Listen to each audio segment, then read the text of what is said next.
Greetings. So I've been wondering,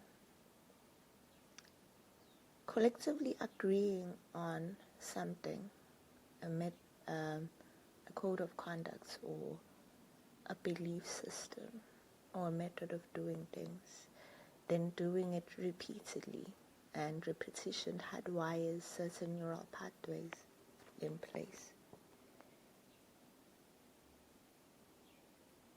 Repeating this and hardwiring in a collective of people that agreed on it and passed it generation after generation, does that make it right?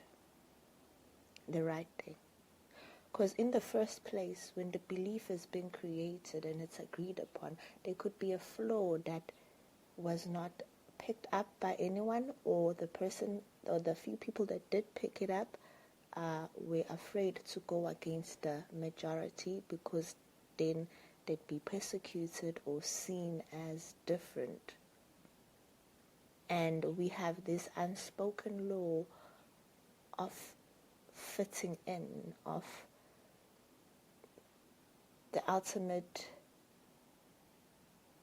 desire is to be like everyone else. I feel like a lot of injustices and a lot of what brought the world or brought society into the shambles and crumbling that we are in right now is that process. Now, this is how society should work. Obviously, we should all agree on something for it to be put in law or for it to be put as a standard. Yes, I'm not against that. However, the shaming of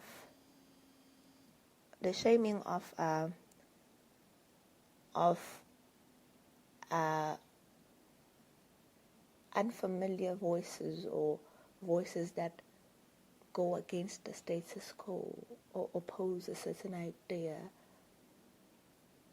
that has been encoded into the culture also, almost like a feedback mechanism to ensure that certain practices, belief systems, or laws or politics continue the way they were, like maybe 100 years before, even today, when they would not be applying or where they do not really suit society or the majority as much as they did that time, or maybe as much as they suit the people that actually came up with it.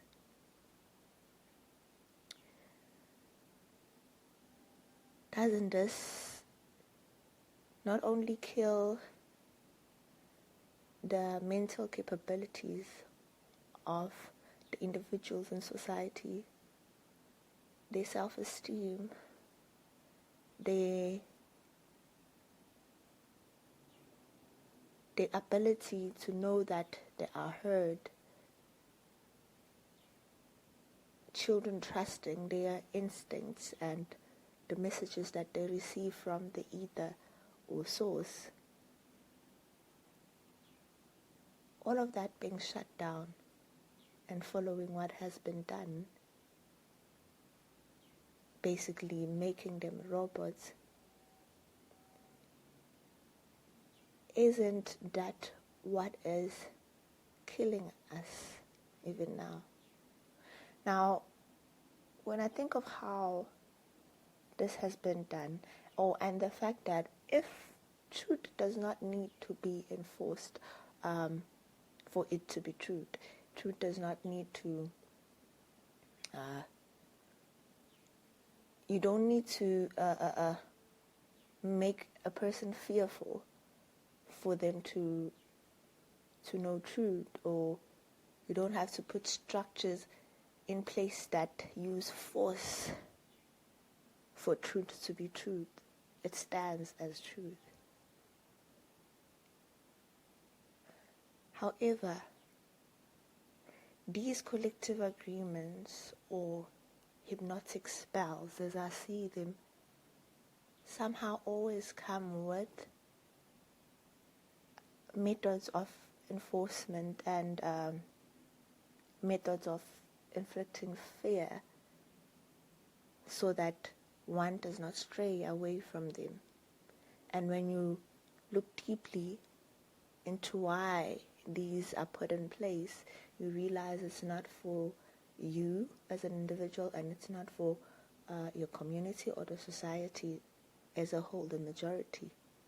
It tends to circle back to the people in power at that time. It's for their benefit.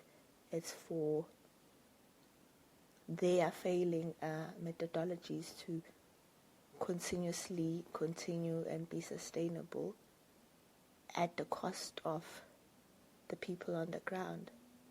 It's not usually for the greater good. Then why are we letting them continue existing and be repeated and repeated, which is what installs them into, from software to hardware in our neural pathways, where it comes a time where,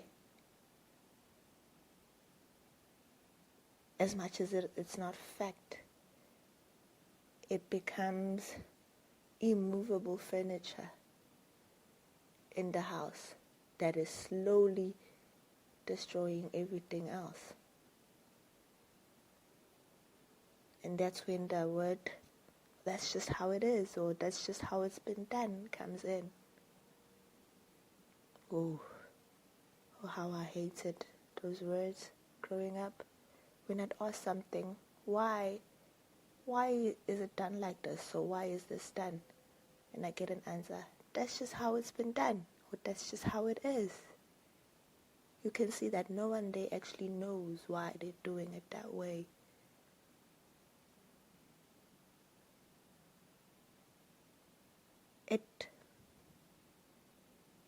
It always bothered me. And that's why maybe to an outside eye, a person could think that this is a naughty child or a bad child. I was not at all. I made sure, or tried by all means, to keep everyone happy and safe. Did not like exerting pain on anyone, because seeing another in pain actually made me flinch. I would feel their pain. However, things that are enforced, or rules that are enforced without a meaning or understanding as to why it is like that, they route me the wrong way. And so sometimes I just do the opposites on purpose, as an experiment for myself to find out, what if I do it this way? What happens then? Then maybe I could extract some meaning from it.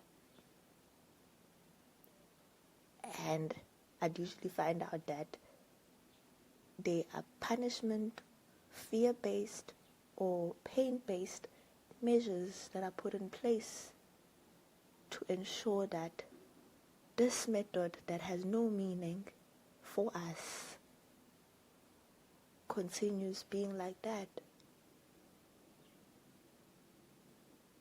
It's just something to think about. Thank you.